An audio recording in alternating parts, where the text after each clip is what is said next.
लड़की पर आधारित है जो अपनी हवस मिटाने के लिए अलग अलग तरीकों से घपाघप करने की एक लिस्ट बनाती है। अब ब्रेंडी अपनी इस लिस्ट को पूरा कर पाती है या नहीं, ये हम आज की इस एक्सप्लेनेशन में देखने वाले हैं। हेलो दोस्तों, आज मैं जिस फिल्म को एक्सप्लेन करने वाला हूँ उस फिल्म का नाम है द टू डू लिस्ट और ये फिल्म 2013 में रिलीज हुई थी। फिल्म की शुरुआत में हम ब्रेंडी नाम की एक लड़की को देखते हैं जो अपने हाई स्कूल के फेयरवेल सेरेमनी में एक स्पीच दे रही होती है। ब्रेंडी की स्पीच सुनकर वहां बैठे सभी स्टूडेंट पकने लगते हैं। तभी उनमें से एक लड़की ब्रेंडी को सबके सामने बोलती है कि तुम तो एक वर्जिन हो, और ये बात सुनकर सभी लोग ब्रेंडी पर हंसने लग जाते हैं। पर ब्रेंडी इसका कोई भी जवाब नहीं देती और चुपचाप वहां से चली जाती है। सेरेमनी खत्म होने के बाद ब्रेंडी अपने पेरेंट्स से जाकर मिलती है। वहां पर ब्रेंडी की बहन एम्बर भी होती है जो अपने पेरेंट्स के सामने ही अपने बॉयफ्रेंड के साथ अंग से अंग लगाकर चिपक रही होती है। तभी वहां पर ब्रेंडी का दोस्त कैमरॉन आता है और वो पहले तो ब्रेंडी को उसकी लाजवाब स्पीच के लिए थैंक यू बोलता है और इसके बाद वो उससे कुछ कहने ही वाला होता है कि तभी एम्बर ब्रेंडी को बोलती है कि शायद ये तुमसे प्यार करता है। इस पर ब्रेंडी उसे बोलती है कि ऐसा कुछ भी नहीं है और हम सिर्फ दोस्त हैं। ये सुनकर कैमरॉन जो ब्रेंडी को प्रपोज करने आया था पर अब वो ऐसा नहीं करता क्योंकि उस बेचारे का चूतिया कट चुका था। तभी वहां पर ब्रेंडी की दो बेस्ट फ्रेंड्स फियोना और विंडी आती हैं और ब्रेंडी को अपने साथ ले जाती हैं। रास्ते में ब्रेंडी अपनी एक टू डू लिस्ट निकालती है। उस लिस्ट में बहुत सारी ऐसी चीजें लिखी हुई होती हैं जो ब्रेंडी इस साल अपने कॉलेज जाने से पहले करना चाहती थी। इसके बाद वो तीनों एक पार्टी में जाते हैं। पार्टी में ब्रेंडी को बिल्कुल भी अच्छा नहीं लग रहा होता, इसलिए वो अपने दोस्तों को वापस घर जाने के लिए बोलती है। ब्रेंडी वहां से जाने ही लगती है कि तभी उसकी नजर रस्टी नाम के एक सस्ते रॉक स्टार पर पड़ती है जो वहां पर गिटार बजा रहा होता है। रस्टी की बॉडी देखकर ब्रेंडी के तन बदन में आग लग जाती है और वो एक शराब की पूरी बोतल पी जाती है। अब ब्रेंडी ने पहली बार शराब पी थी इसलिए उसे बहुत ज्यादा चढ़ जाती है और वो नशे में सबके सामने काफी अजीब हरकतें करने लगती है। वहां पर कैमरॉन भी होता है और वो ब्रेंडी को ये सब हरकतें करते हुए देखकर हैरान हो जाता है। इसके बाद ब्रेंडी के फ्रेंड्स उसे आराम करवाने के लिए एक रूम में ले जाते हैं और वहां पर उसे एक बेड पर लिटा देते हैं। कुछ देर बाद वहां पर रस्टी भी आ जाता है और ब्रेंडी को कोई दूसरी लड़की समझकर उसके साथ चुम्मा चाटी करना शुरू कर देता है। थोड़ी देर तक ये प्रोसेस चलने के बाद जब रस्टी लाइट्स ऑन करता है तो वो देखता है कि ये तो कोई और लड़की है और वो ब्रेंडी को सॉरी बोलकर वहां से चला जाता है। अगले दिन इस सब के बारे में ब्रेंडी अपने दोस्तों को बताती है कि कल रात उसने रस्टी को किस किया था।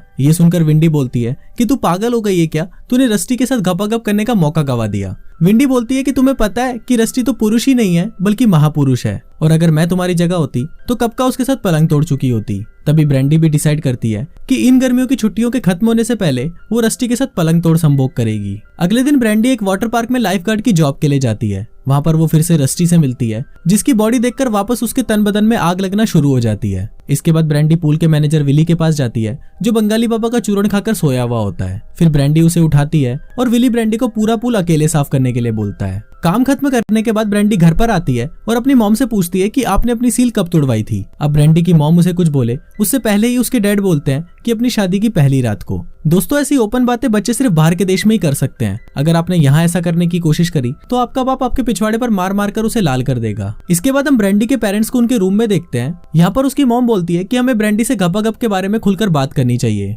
पर उसके डैड उसे ऐसा करने से मना कर देते हैं और बोलते हैं कि पिछली बार जब तुमने अंबर से इस बारे में बात करी थी तो उसने 15 साल की उम्र में ही अपनी वर्जिनिटी लूज करवा ली थी। दूसरी तरफ अंबर भी ब्रेंडी को यही बात बता रही होती है कि उसने 15 साल की उम्र में ही गपागप कर लिया था। इसके साथ ही वो ब्रेंडी को गपागप करने का पूरा प्रोसेस भी बताती है और ब्रेंडी उस इंपॉर्टेंट बात को अपनी डायरी में नोट कर लेती है। अब ब्रेंडी की बढ़ती हुई हवस चरम सीमा पार कर चुकी थी और उसे किसी न किसी के साथ तो गपागप करना ही था। इसलिए उसी रात ब्रेंडी एक टू डू लिस्ट बनाती है जिसमें किस करने से लेकर गपागप करने तक बहुत सारी ऐसी चीजें होती है जो वो हमेशा से करना चाहती थी। अगले दिन ब्रेंडी अपनी लिस्ट अपने दोस्तों को दिखाती है। अब क्योंकि ब्रेंडी एक बहुत पढ़ाकू लड़की थी तो उसकी ये लिस्ट देखकर उसके फ्रेंड्स को यकीन नहीं होता कि ब्रेंडी ये सब भी कर सकती है। अगले दिन वाटर पार्क की ओपनिंग होती है और वहां पर बहुत सारे बच्चे भी आए होते हैं। इसी दौरान ब्रेंडी भी रस्टी पर लाइन मारने का ट्राई करती है और तभी कुछ बच्चे आकर ब्रेंडी को पानी में गिरा देते हैं। फिर ब्रेंडी वहां से बाहर निकलती है तो तभी वहां पर विली आता है और वो भी ब्रेंडी को पानी में गिरा देता है। फाइनली रस्टी उसे बाहर निकालता है पर फिर वो भी उसे पानी में धक्का देकर वहां से चला जाता है। शाम को ब्रेंडी विली के पास आती है जो पुल की सफाई कर रहा होता है। फिर ब्रेंडी अपना बदला लेने के लिए विली को पानी में धक्का दे देती है। थोड़ी देर बाद ब्रेंडी देखती है कि विली को तो तैरना ही नहीं आता तो वो तुरंत पानी में कूदती है और विली को बाहर निकालती है। इसके बाद ब्रेंडी विली को ब्लैकमेल करने लगती है और वो बोलती है कि मैं इसके बारे में वाटर पार्क डिपार्टमेंट वालों को सब कुछ बता दूंगी। इस पर विली उसे रिक्वेस्ट करता है कि प्लीज किसी को कुछ मत बताना और मैं तुम्हें कुछ पैसे भी दे दूंगा और इसके बदले तुम मुझे स्विमिंग भी सिखा सकती हो, जिस पर ब्रेंडी मान जाती है। उसी रात ब्रेंडी अपने लिस्ट के पहले टास्क को कंप्लीट करने का डिसाइड करती है जो था फिंगर बैंग। इसके लिए वो अपने दोस्त कैमरॉन के घर पर जाती है और उसके पास जाकर उसे किस करना शुरू कर देती है। फिर ब्रेंडी कैमरॉन को उसके मौत के कुएं में उंगली डालने के लिए बोलती है और कैमरॉन भी ब्रेंडी के बोलने पर वैसा ही करता है और इसके साथ ही उसका पहला टास्क कंप्लीट हो जाता है। अगले दिन ब्रेंडी पूल पर अपने फ्रेंड्स के साथ बैठी होती है और तभी वो डिसाइड करती है कि आज रात को वो अपनी लिस्ट का दूसरा टास्क कंप्लीट करेगी जिसका नाम है हस्तमैथुन। अब रात को ब्रेंडी रस्टी को इमेजिन करती हुई अपने मौत के कुएं में हाथ डालकर अपना दूसरा टास्क भी कंप्लीट कर लेती है। ब्रेंडी चरम सुख का आनंद लेने ही वाली होती है कि तभी वहां पर उसकी बहन एम्बर आती है और बोलती है कि तुम्हारे लिए कैमरॉन का फोन आया है। फिर कैमरॉन उसे अपने साथ डेट पर चलने के लिए पूछता है, जिस पर ब्रेंडी उसे हाँ बोल देती है क्योंकि ब्रेंडी को अपनी लिस्ट के बाकी टास्क भी कंप्लीट करने थे। इसके बाद वो दोनों मूवी देखने के लिए थिएटर में जाते हैं। मूवी देखते वक्त ब्रेंडी को अपनी लिस्ट का अगला टास्क याद आता है और वो कैमरॉन की पैंट में हाथ डालकर उसके छोटे पप्पू को हिलाना शुरू कर देती है। इससे कैमरॉन को काफी मजा आता है और इसी के साथ ब्रेंडी का ये टास्क भी कंप्लीट हो जाता है। अगले दिन हम ब्रेंडी को देखते हैं जो रस्टी का ध्यान अपनी तरफ खींचने के लिए छोटे कपड़े पहनकर पूल पर आती है। तभी वाटर स्लाइड से नीचे उतरते वक्त ब्रेंडी की ब्रा खुलकर पानी में गिर जाती है। ब्रेंडी को इस बात का पता नहीं होता और वो ऐसे ही पानी से बाहर आ जाती है जिससे सभी लोग उसके संतरों को देख लेते हैं।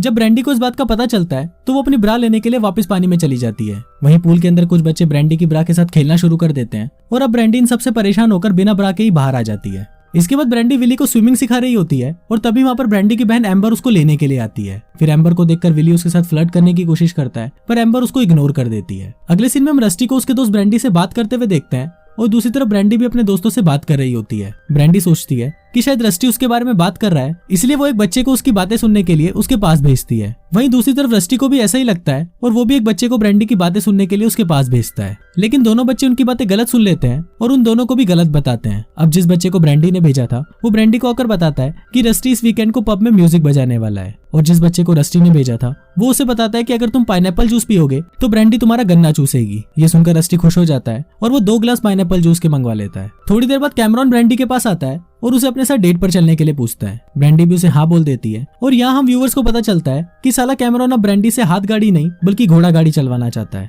इसके बाद हम ब्रेंडी को उसके दोस्तों के साथ देखते हैं जो पब में रस्टी का इंतजार कर रही होती है, पर बहुत देर तक इंतजार करने के बाद भी रस्टी वहाँ पर नहीं आता क्योंकि उस दिन बच्चे ने उसे गलत इन्फॉर्मेशन दी थी। इसके बाद वो तीनों एंजॉय करने के लिए पब में आए कुछ बैंड मेंबर्स को अपने साथ वाटर पार्क ले जाती है और फिर वहाँ पर ब्रेंडी उनमें से एक बैंड मेंबर का गन्ना चूसना शुरू कर देती है। थोड़ी देर बाद विली भी उनकी आवाज सुनकर वहाँ पर आ जाता है और उन सभी लोगों को बहुत डांटता है। इसके बाद हम कैमरॉन को देखते हैं जो ब्रेंडी को लेने के लिए उसके घर पर आता है। ब्रेंडी घर पर नहीं होती इसलिए कैमरॉन उसका वेट करने के लिए उसके कमरे में चला जाता है। वेट करते वक्त कैमरॉन को ब्रेंडी की घपाघप वाली लिस्ट मिलती है और तब उसे ब्रेंडी के सारे कारनामों का पता चलता है। थोड़ी देर बाद ब्रेंडी जब घर पर आती है तो कैमरॉन उसे बहुत ही गुस्से में बात करता है और वहां से चला जाता है। अगले दिन ब्रेंडी अपने दोस्तों को ये बात बताती है और बोलती है कि मुझे ब्रेंडन के लिए बहुत बुरा लग रहा है। इस पर ब्रेंडी के फ्रेंड्स उसे बोलते हैं कि तुम कैमरॉन को छोड़ दो और जो लिस्ट तुमने शुरू की है उसे खत्म करो। दूसरी तरफ कैमरॉन भी ये बात अपने फ्रेंड डफी को बताता है। डफी ये बात सुनकर सीधा ब्रेंडी के पास जाता है और उसे समझाने लगता है। तभी ब्रेंडी डफी के गले में लव बाइट देखती है और उससे पूछती है कि ये कहाँ से आया। इस पर डफी उसे बोलता है कि मैं ये चीज बता नहीं सकता पर तुमको करके दिखा सकता हूँ। फिर ब्रेंडी भी इसके लिए मान जाती है और फिर वो दोनों वहाँ पर ऊपर से ही एक दूसरे को रगड़ने लगते हैं।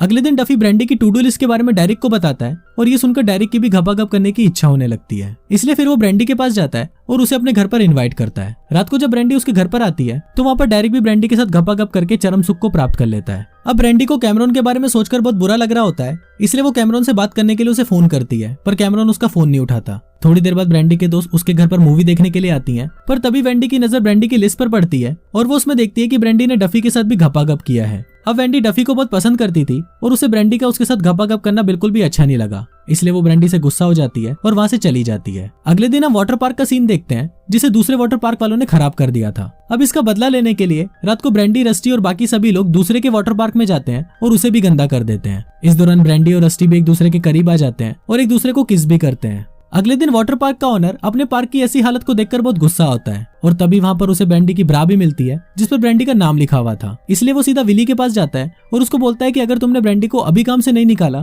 तो तुम्हारी जॉब चली जाएगी। अब विली के पास और कोई रास्ता नहीं था, इसलिए वो ना चाहते हुए भी ब्रेंडी को काम से निकाल देता है। घर आने के बाद ब्रेंडी का अपने मौत के कुएं में उंगली करने का मन होता है, पर तभी वहां पर उसकी माँ आ जाती है और उसे क्रीम देकर बोलती है कि इसे अपने प्राइवेट पार्ट में लगा लेना, इससे तुमको दर्द नहीं होगा। इसके बाद ब्रेंडी रस्टी को फोन करती है और उसे अपने साथ डेट पर चलने के लिए पूछती है। रस्टी वे सुनकर बहुत खुश हो जाता है और वो उसे हाँ बोल देता है। रात को एम्बर ब्रेंडी को रस्टी के साथ सुहागरात मनाने के लिए अच्छे से तैयार करती है और वो उसे जाने से पहले घपाघप करने की टिप्स भी देती है। फिर ब्रेंडी रस्टी के साथ डेट पर मिलती है और वो दोनों रस्टी की कार में ही घपाघप करना शुरू कर देते हैं। घपाघप का प्रोसेस चलते हुए कुछ मिनट ही हुए होते हैं, पर तभी रस्टी का रॉकेट उड़ने से पहले ही बुझ जाता है। इस पर ब्रेंडी सोचने लगती है कि साला मैंने जिसको रॉकेट बम समझा था वो तो फुस्की बम निकला। अब ब्रेंडी इससे बिल्कुल भी खुश नहीं थी और तभी उसे दूसरी कार में उसके डैड दिखते हैं जो उसकी मम्मी के साथ ईंट से ईंट बजा रहे थे। ब्रेंडी उनको देखकर घबरा जाती है और रस्टी को जल्दी घर चलने के लिए बोलती है। दूसरी तरफ घर पर हम एम्बर को देखते हैं जो विली के साथ घपाघप कर रही होती है, पर तभी वहां पर एम्बर के पेरेंट्स आ जाते हैं और उन दोनों को घपाघप करते हुए पकड़ लेते हैं। इस पर एम्बर की मॉम उसे बोलती है